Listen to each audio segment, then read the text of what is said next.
Honestly, this week's lesson of the week is something that was inspired from a conversation that I had with my mom. And I realized I've had this whole idea of reinventing myself wrong for a really long time. And I think I need to change my mindset about a few things. So, welcome to Lessons of the Week. This is Hype Chronicles. I'm your host, Miss Fazo. Today is week 6. I'm still a little bit under the weather. If you've been following our Bonnets and Pillow Talk series, you know that I've been a little bit ill. But we're doing 75 hard on there. And today is day 13. That's crazy. Of 75 hard. I failed last time at day 14 of 75 soft. So if I can just get past day 15, I've done better than I did like before. So anyways, I'm really proud of myself. That challenge is going well for the most part. I'm finding that actually, let's just get into it. I was gonna give you guys an update of how 75 hard has been going. The hardest thing has been obviously with being ill, just trying to factor in different things like exercising when you are literally breathing from your mouth and not from your nostrils. Like it's been a bit of a challenge, but I've realized that if I can actually if I just keep pushing myself and tell myself 1 more minute, 10 more minutes, 13 more minutes, 30 more seconds, I have the ability to push myself beyond my own means sometimes. And I think I forget that and I don't trust myself to push myself. And now that I'm gaining this confidence in my own abilities and in my own strengths, I'm realizing that I can push myself just a little bit more. And because I already have that confidence within myself, I have the knowledge that I have the capacity to do it. So this week has been a big just a blessing and eye opener to show myself like the amount of work it's taking for me to get here. I was talking in the other video the other day saying like I was the girl who even on a perfect day would refuse to go to the gym or run outside because I just didn't feel like it, or I would make an excuse, or it's too far, it's da da da. And this last week I have been sick every single day. It has snowed and I've gone outside for my 45 minutes. It has rained and I've gone outside for my 45 minutes. I've kept my intermittent diet, even though between 12 and 1 my stomach is crying, is saying we want to eat food. I've kept my schedule. I went out with my friends last weekend and I realized that I can have fun without having alcohol, and it can be a great time. I had such a good time, and to be able to just say no to things has been such a blessing. And to know that I can say no and that be the end of it. I don't have to give an explanation. I don't have to give any more justification. It's no point blank period. Oh, I'm just so proud of myself, man. So that's how 75 hard has been going. The biggest challenge has been food. I've been so hungry. Between 12 and 1, I'm just fighting for my life. I'm just hungry, hungry, hungry, hungry. So that's been the biggest thing. Water I'm getting better at. Exercising is for the most part, unless the weather's really bad, that's when it's annoying to do, but I've been doing okay. Reading has been good. Bible time has been good. What else is in there? Yeah, it's been going well. So today our lesson of the week is actually, I've titled it redefining what reinvention means to myself. So I'm gonna start with like a little definition of what reinvention is. I just googled like what does reinvention mean.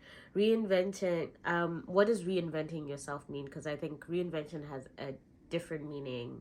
Actually, yeah, let's start with this. What does reinventing yourself mean? Reinventing yourself means identifying patterns, values, or activities that no longer serve you and changing them for better options.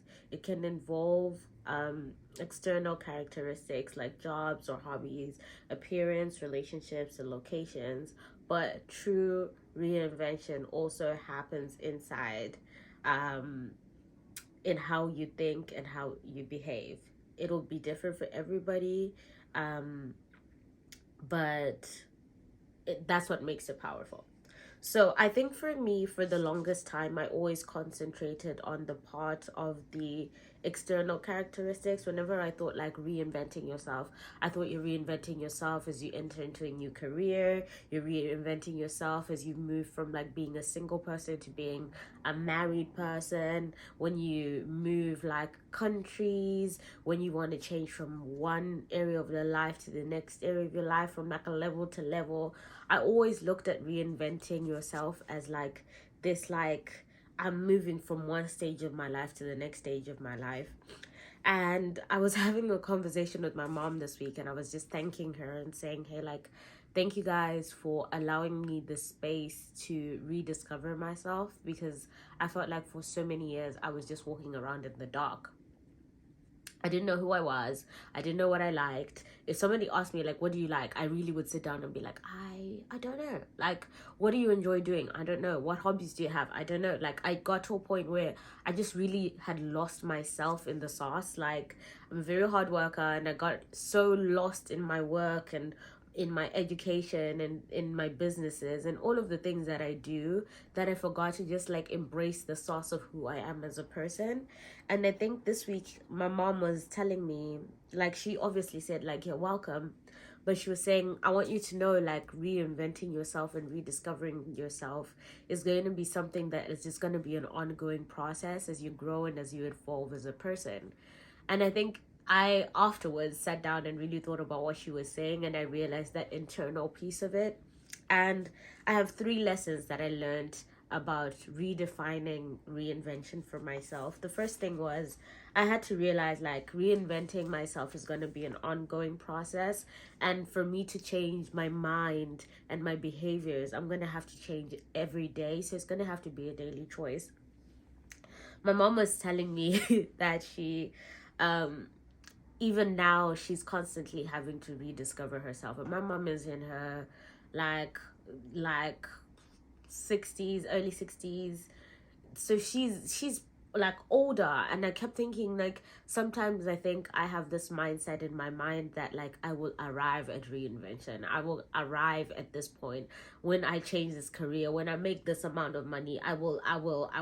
And I think sometimes this idea of reinventing ourselves feels like a destination, and for me I've had to rediscover that it's not a destination, it's an ongoing process.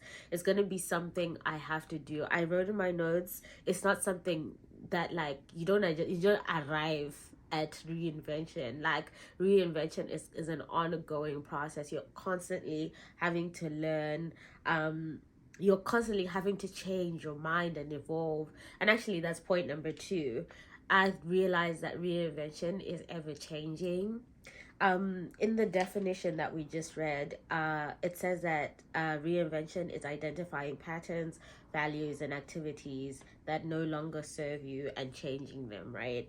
And I'm realizing that like there are always going to be things in our lives, even on a daily basis, that we can always look at and be like, is there a better way that I could have handled that? Is there are there more tools that I need to gain to tackle this problem better? Are there things that I could have said better? Is there a different way that I could have worded this to make it a better delivery, or to have somebody understand something better? And I'm realizing for me that I think sometimes I tell myself that reinvention is me having very like strict ideas of what I like, what I don't like, and when I'm not doing those things, it's like the end of the world. And I think sometimes the world is more gray than that.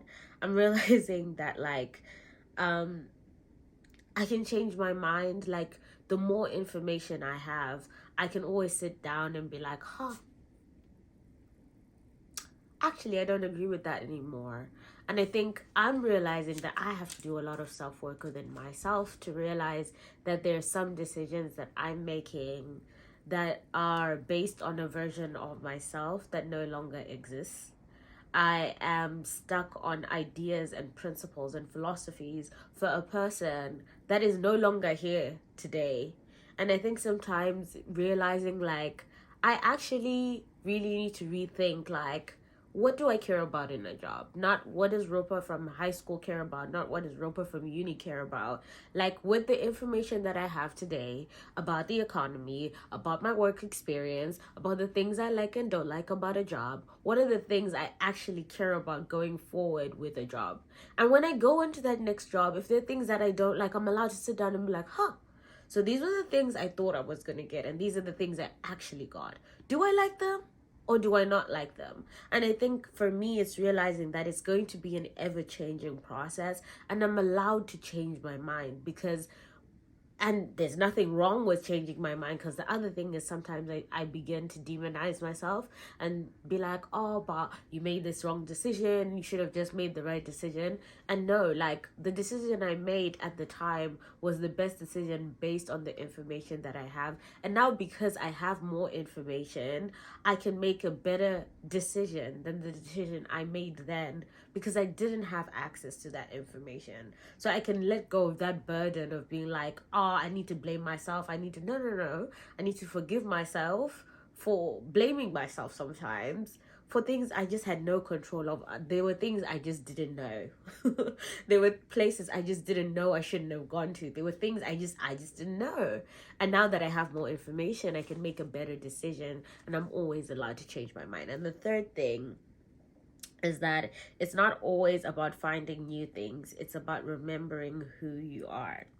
So I had to think about this the other day, and I've been doing a lot of research and like watching a lot of videos and like reading a lot of like what are these like psychology papers, basically talking about like this idea of reinvention, but specifically reinvention in the workforce. And I'm realizing that I think I had this idea that reinventing yourself was literally like stripping yourself of all of these things and learning new things and learning new habits and becoming a new person. And I think I'm realizing that actually reinventing yourself is learning to identify the things within yourself that make you shine, and polishing those things up and continuing to polish those things up. And actually, when you think about it like that, that means the process of reinventing is like forever going to be ongoing, because like with more information, like I always hear people saying like there's this saying that the more information you know, like it kind of like insinuates the idea of like the more information you know, the more you realize you don't know anything. And I think like the more you continue to discover and like polish those things within yourself, the more you realize like I really don't know, there's more areas I can grow within this, I can go deeper within this. And actually what I wrote is for realizing that you need to remember who you are, you need to dig deeper. And trying to reinvent happens in the mind and in our behavior. That was the part at the beginning of the definition that I kept saying that I was forgetting about reinventing yourself. That like part of the work also has to be internal work. You have to dig deeper. You have to be like, okay, in my mindset, in the behaviors that I'm doing on a day-to-day basis, those are the things that actually we reap in the future. Like what the person that you see today, or the person was built every day by behaviors from the past you. So actively today you are building, you're putting bricks in place every day for the future you. And I think sometimes we're not intentional enough about really taking account and really deepening like the responsibility that we play in our own lives and in becoming the person that we want to be. Obviously there are things that are out of our control, but I think there are more things that are in our control that we don't take account of. So I think for me, I needed to get to a point where I was digging deeper. I was going beyond like, oh, I want to learn new hobbies because I am bored and need something to do. It needed to be like, actually, I needed to reevaluate my whys. The reason why I say I feel like I failed the 75 soft challenge is because I didn't really have a strong understanding of my why. it was very like blah blah blah. I want to try this because I think it's cute. I think it's cool. I definitely think I could do it. I need some systems in place, and I really want to try this out. And those were all really great reasons for me to start at the time. But I realized for me to actually stay consistent, for me to actually say no to things, I needed something that was deeper than that. And when I reevaluated my whys and actually dug deeper and said, like, why do you want to exercise? Why do you want to have Bible time? Why do you need to be reading a book? Why do you care about having routines in place? Why do you care about drinking water consistently and making sure you're sleeping at a certain time and posting every week or taking a picture every day? Like, why do you as a person really care about those things? Why are they important to you as a person? When I really sat down and like asked myself why, I was like, okay, this is so much deeper, so much bigger than me. And I realized like it is ongoing. It's something that I'm going to continue to have to learn, continue to have to adapt, continue to have to like change and grow. And I think that's such an exciting journey. It makes me feel like I can take little steps every day rather than these massive big leaps that sometimes feel like what we have to do to like reinvent ourselves. I can start every day with like a small thing every day. For me it feels more manageable because I know that there isn't a point when I arrive. I don't get to an end point. I'm just constantly going to have to change and constantly have to take account. And the last thing with this point is that the importance of documenting the journey, being able to look back at the last month and a half of content and look back at how my days have gone and look back at my journal entries has been such a beautiful way for me to actually take stock of the patterns, the values, and the activities that I don't want and that no longer serve me. I've realized there's so many things that I just let slide, and because I'm not constantly thinking about them every day, I just never acknowledge that those are the things that are stopping me from being the person that I want to be. And when you're actually intentional about sitting down and being like, okay, so why didn't I exercise this day? What actually stopped me? Like, was I procrastinating or was it this? What actually made me stop it? Like, what actually made me do this? What actually made me make this decision? When you actually have a documented track record of your high days, your low days, your progressing days, your whatever day, you realize like the habits, the activities, the values that no longer serve you. And I think I want to conclude on that you need to start documenting your life, whatever that looks like for you. Whether if you're a writer, maybe you write a journal entry every day. If you're not really a journal person, you could record a voice note every week, every day. You could take a progress photo. You could make a tweet every day. Like, actually take account of your day and reflect on it and really think about whether the things, the decisions that you made serve the person that you want to be in the future. And if they don't, think about the different ways that you could change those slowly every day, not having to like literally like rip the rug from under you, because that's not good for you either. It puts you back in cycles that no longer serve you. So you want it to be something that's sustainable growth are small little manageable steps. It's like eating a meal. For you to really enjoy that meal, you need to take it in sizes that you can chew and swallow. If you take big chunks and sizes and you choke, you no longer enjoy that meal, even though the meal is there. So I want to be really intentional about realizing that reinvention is ongoing, it's ever changing, and just remembering that it's not about finding new things, but remembering the old things in me that make me shine and make me the star that I am. And I'm actually going to conclude with this saying by Brandon Burchard. I butchered that, so forgive me, but I'm going to put the quote in the description. And it basically says, reinventing your life sometimes means you're just going to teach yourself to be happier in the life you already have. And I think that is so important. I'm realizing to just be content and happy in the now as I change, as I evolve. But even if I don't change, I'm happy with who I am. I'm happy with where I'm at. And I can always just be grateful in that, and knowing that where I am with the information I have, I'm making the best decisions. And when I'm not making the best decisions, I have the power and the capacity to make new ones. So that has been week 6 of our lessons of the week. This has been Hackman Chronicles. I've been your host, Miss Fuzzo. I'm not feeling well, so forgive me for being a little nasally towards the end. I love you. I appreciate you. Let me know how your week has been going, and whether reinventing yourself has changed over the last few months, over the last few days. If there's anything in there that changed your mind about, that I said that changed your mind about how you view reinventing yourself. Is this something you already knew? Do you have any tips for me as I embark on this journey? I've got hiccups. But anyways, I will let you go. I love you. I appreciate you. I'll see you next week for week 7 of this. I also just want to welcome everybody. I've seen the U-Subbies. Not us being at like 30 subbies. Pew, pew, pew, pew, pew, pew.